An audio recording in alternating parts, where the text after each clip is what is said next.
मौसम के हवाले से आपको बताते चलें कि इस्लामाबाद में NDMA के national command and operation centre NCOC ने मुल्क के मुख्तलिफ हिस्सों में शदीद बारिशों और मुमकिन सैलाब के पेश नज़र हंगामी अलर्ट जारी कर दिया है। महकमा मौसमियात की पेशगोई के मुताबिक पंजाब, खैबर पख्तूनख्वा और बलूचिस्तान के कई अजला में मूसलाधार बारिशें, नशीबी इलाकों में पानी भरने, बरसाती नालों में तुग़यानी और पहाड़ी इलाकों में लैंड स्लाइडिंग का खदशा जाहिर किया है।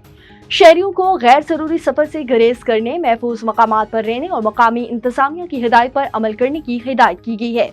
शुमाली खैबर पख्तूनख्वा के इलाकों चित्राल, देर, सवात, कल्लाम, मानसेरा, बडग्राम, एबटाबाद और हरीपुर में शदीद बारिशों और पहाड़ों पर नदी नालों में अचानक सैलाबी सूरत हाल का इम्कान है, जबकि वस्ता और जनूबी खैबर पख्तूनख्वा, पेशावर, नौशेरा, मर्दान, DIG हान और वजीरिस्तान में शहरी और नशीबी इलाकों को भी खतरात लाहक हैं। NDMA ने शहरियों को खबरदार किया है कि वो दरिया के किनारों, बरसाती नालों और लैंड स्लाइडिंग से मुतासर रास्तों से दूर रहें, गाड़ियों को महफूज मकामात पर पार्क करें, तेज बहाव वाले पानी में सफर न करें। मकामी इंतजामिया को हिदायत की है कि नशीबी इलाकों से निकासी याब के लिए जरूरी मशीनरी और पंप्स